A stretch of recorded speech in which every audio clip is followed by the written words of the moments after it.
Trust is a fundamental aspect of human relationships. It is the foundation upon which we build meaningful connections with others. But what happens when that trust is broken? How do we move forward when we've been hurt? In this video, we will delve the teachings of Buddhism and how they can help us learn to trust again after experiencing pain. 1. Prioritize self-care. The first step in learning to trust again is to prioritize self-care. This means taking care of your physical, emotional, and spiritual needs. Buddhism teaches us that self-care is essential to our overall well-being. When we take care of ourselves, we are better equipped to handle the challenges that life throws our way. One way to prioritize self-care is to practice mindfulness meditation. This technique involves focusing your attention on the present moment and letting go of negative thoughts and emotions. By practicing mindfulness, you can learn to be more present and aware of your own needs. There are other ways to prioritize self-care. For example, you can make sure to get enough sleep, eat healthy foods, and exercise regularly. You can also engage in activities that bring you joy and help you relax, such as reading, taking a bath, or spending time in nature. Buddhism teaches us that self-care is not selfish, but rather it is necessary for our well-being. When we take care of ourselves, we are better able to take care of others. By prioritizing self-care, we are sending a message to ourselves and others that we value our own needs and are committed to our own happiness. It's important to note that prioritizing self-care does not mean isolating yourself from others. In fact, building strong relationships with others is an important part of self-care. However, it does mean being intentional about how you spend your time and energy, and making sure that you are taking care of yourself first and foremost. Prioritizing self-care is the first step in learning to trust again after experiencing pain. By taking care of your physical, emotional, and spiritual needs, you are better equipped to handle the challenges that life throws your way. Mindfulness meditation and other self-care practices can help you cultivate a sense of inner peace and well-being, which in turn can help you build stronger relationships with others. 2. Clearly express your expectations. The second step in learning to trust again is to clearly express your expectations. This means being clear about what you want and need from others. Buddhism teaches us that clear communication is key to building strong relationships. One way to express your expectations is to use I statements. For example, instead of saying, "You never listen to me," try saying, "I feel unheard when you interrupt me." By using I statements, you are taking ownership of your feelings and communicating them in a non-threatening way. Another way to clearly express your expectations is to set goals for your relationships. For example, you might set a goal to have open and honest communication with your partner, or to spend more quality time with your friends. By setting goals, you are creating a shared vision for the relationship and working together to achieve it. Buddhism teaches us that clear communication is essential to building strong relationships. When we are able to clearly express our expectations, we are more likely to feel heard and understood by others. This can help us build trust and deepen our connections with others. It's important to note that clear communication is a two-way street. It's not just about expressing your own needs and expectations, but also about listening to the needs and expectations of others. By practicing active listening and being open to feedback, you can create a more collaborative and supportive relationship. Clearly expressing your expectations is an important step in learning to trust again after experiencing pain. By using I statements, active listening techniques, and goal setting, you can create a shared vision for your relationships and build stronger connections with others. Clear communication is essential to building trust and deepening your relationships with others. 3. Establish firm boundaries. The third step in learning to trust again is to establish firm boundaries. This means setting limits on what you are willing to tolerate from others. Buddhism teaches us that boundaries are essential to maintaining healthy relationships. One way to establish boundaries is to be clear about your deal breakers. For example, if someone lies to you, you may decide that this is a deal breaker and that you cannot continue the relationship. By setting clear boundaries, You are communicating your expectations and protecting yourself from further harm. Establishing firm boundaries is crucial when learning to trust again after being hurt. Buddhism teaches us that boundaries are essential for maintaining healthy relationships and protecting our well-being. By setting clear boundaries, we communicate our limits and expectations to others, creating a sense of safety and respect. To establish firm boundaries, it's important to first identify what is acceptable and unacceptable to you in your relationships. Reflect on your values, needs, and personal boundaries. This self-awareness will guide you in setting boundaries that align with your well-being. Communicate your boundaries openly and assertively. Clearly express what behaviors or actions are not acceptable to you, and communicate the consequences of crossing those boundaries. Remember, setting boundaries is not about controlling others, but about taking care of yourself and creating a healthy dynamic. It's crucial to enforce your boundaries consistently. Be firm in upholding your boundaries and do not compromise them for the sake of avoiding conflict or seeking approval. By consistently reinforcing your boundaries, you demonstrate self-respect and encourage others to respect your boundaries as well. In addition to setting boundaries with others, it's equally important to set internal boundaries within yourself. This involves recognizing your own limitations, saying no when necessary, and prioritizing self-care. By honoring your own boundaries, you cultivate self-respect and create a foundation for healthier relationships. Remember that establishing firm boundaries is an ongoing process. As you navigate relationships and encounters with others, you may need to reassess and adjust your boundaries accordingly. Trust yourself and listen to your intuition when determining what boundaries are necessary for your well-being. Establishing firm boundaries is essential for learning to trust again after being hurt.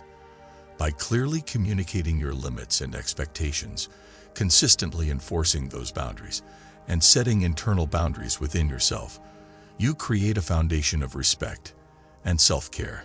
Embracing healthy boundaries allows for healthier relationships and fosters an environment of trust and mutual understanding. 4. Understand that rebuilding trust requires patience. The fourth step in learning to trust again is to understand that rebuilding trust requires patience. This means recognizing that trust takes time to rebuild and that it may not happen overnight. Buddhism teaches us that patience is a virtue and that we should approach life with a sense of equanimity. One way to cultivate patience is to practice loving-kindness meditation. This technique involves sending positive thoughts and feelings towards yourself and others. By practicing loving-kindness, you can learn to approach life with a sense of compassion and understanding. When it comes to rebuilding trust after being hurt, patience is a virtue that we must cultivate. Buddhism teaches us that everything in life is impermanent and that change takes time. Similarly, rebuilding trust requires patience and understanding that it is a gradual process. It's important to acknowledge that rebuilding trust is not something that can happen overnight. It takes time for wounds to heal, for emotions to settle, and for new experiences to reshape our perspective. Patience allows us to navigate this process with compassion and resilience. During the journey of rebuilding trust, it's crucial to manage our expectations. Understand that trust is earned through consistent actions and behaviors over time. It may require a series of small steps and consistent efforts to rebuild trust in a relationship. Patience allows us to let go of the need for immediate results and embrace the gradual progress that comes with time. Practicing forgiveness is also integral to rebuilding trust. Buddhism teaches us the power of forgiveness in releasing ourselves from the burden of resentment and anger. By cultivating forgiveness towards those who have hurt us, we create space for healing and growth, both for ourselves and for the relationship. Patience also means being patient with ourselves. Rebuilding trust requires self-reflection, self-compassion, and self-forgiveness. Understand that healing takes time and that setbacks may occur along the way. Treat yourself with kindness and patience as you navigate the process of rebuilding trust. Rebuilding trust after being hurt requires patience. Recognize that it is a gradual process that takes time, understanding, and consistent effort. Practice patience with yourself and others, managing expectations, and embracing the journey of healing and growth. By cultivating patience, forgiveness, and self-compassion, you create a foundation for rebuilding trust and fostering stronger, more resilient relationships. 5. Identify and acknowledge your triggers. The fifth step in learning to trust again is to identify and acknowledge your triggers. This means recognizing the situations or behaviors that cause you to feel anxious or upset. Buddhism teaches us that awareness is the first step towards change. One way to identify your triggers is to keep a journal. Write down the situations or behaviors that cause you to feel anxious or upset. By acknowledging your triggers, you can learn to avoid them or respond in a more constructive way. To continue rebuilding trust after being hurt, it is important to identify and acknowledge your triggers. Triggers are situations, behaviors, or actions that evoke strong emotional reactions or memories of past pain. By understanding and addressing your triggers, you can navigate them more effectively and prevent them from hindering your progress. Start by developing self-awareness and paying attention to your emotional responses in different situations. Notice when you feel a surge of anger, fear, or anxiety. Take note of the specific circumstances or actions that precede these emotional reactions. This awareness will help you identify your triggers. Once you have identified your triggers, acknowledge them without judgment. Understand that triggers are a normal response to past experiences, and it is not a sign of weakness or failure to be triggered. By acknowledging your triggers, you take the first step towards healing and regaining control over your emotions. Next, develop strategies to manage your triggers effectively. This may involve implementing self-care practices, such as deep breathing exercises or mindfulness techniques, to help you stay grounded in the present moment. Engaging in activities that bring you joy and relaxation can also help alleviate the intensity of triggered emotions. Consider seeking support from trusted friends, family, or a therapist who can provide guidance and understanding as you navigate your triggers. Talking about your experiences and emotions can help you gain perspective and develop coping mechanisms specific to your triggers. Practicing self-compassion is crucial when dealing with triggers. Be gentle with yourself and understand that healing takes time. Treat yourself with kindness and patience as you work through the challenges that arise from your triggers. By identifying and acknowledging your triggers, you empower yourself to respond rather than react to situations that may trigger past pain.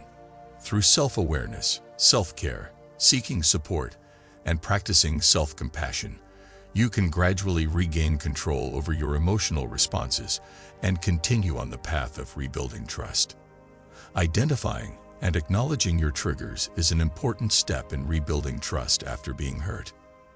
By developing self-awareness, acknowledging triggers without judgment, and implementing strategies to manage them effectively, you can navigate triggering situations with greater resilience and emotional control. Remember to practice self-compassion and seek support when needed as you work through your triggers on the journey towards rebuilding trust. 6. Pay attention to people's actions for insight. The sixth step in learning to trust again is to pay attention to people's actions for insight. This means observing how people behave and using this information to inform your decisions about who to trust. Buddhism teaches us that wisdom comes from observing the world around us. One way to pay attention to people's actions is to practice mindfulness in social situations. Observe how people interact with each other and how they treat you. By paying attention to people's actions, you can learn to make more informed decisions about who to trust. Paying attention to people's actions can provide valuable insight into their character and intentions. After experiencing pain, it is natural to be cautious and skeptical of others. However, by observing their actions, we can gain a deeper understanding of who they are and whether they are trustworthy. Actions speak louder than words. While words can be misleading or insincere, actions are a more accurate reflection of a person's true intentions. Pay attention to how people treat you, how they treat others, and how they behave in different situations. Do their actions align with their words? Pay attention to your own emotional responses to them. Do you feel safe and respected in their presence? Do you feel heard and understood? Trust your intuition and listen to any red flags that may arise. Buddhism teaches us the importance of mindfulness in observing the present moment without judgment. By practicing mindfulness, we can observe people's actions with greater clarity and objectivity, allowing us to make more informed decisions about who to trust. It's important to note that while observing people's actions can provide valuable insight, it is not foolproof. People are complex and multifaceted, and their actions may not always align with their true intentions. Trust is earned over time through consistent actions and behavior. Paying attention to people's actions can provide valuable insight into their character and intentions. By observing how they treat you and others, and by listening to your own emotional responses, you can make more informed decisions about who to trust. Remember to practice mindfulness and avoid making judgments based solely on words or first impressions. Trust is earned over time through consistent actions and behavior. 7. Dedicate yourself to a fresh start, tailored to your needs. The seventh and final step in learning to trust again is to dedicate yourself to a fresh start, tailored to your needs. This means letting go of past hurts and creating a new vision for your future. Buddhism teaches us that we have the power to create our own reality. One way to dedicate yourself to a fresh start is to create a vision board. Cut out pictures and words that represent your ideal future and paste them onto a board. By creating a visual representation of your goals, you can stay motivated and focused on creating the life you want. Learning to trust again after being hurt can be a challenging process, but by following these 7 steps inspired by the teachings of Buddhism, you can begin to rebuild your relationships with others. Remember to prioritize self-care, clearly express your expectations, establish firm boundaries, understand that rebuilding trust requires patience, identify and acknowledge your triggers, pay attention to people's actions for insight, and dedicate yourself to a fresh start tailored to your needs. By following these steps, you can learn how to trust people again if you've been hurt.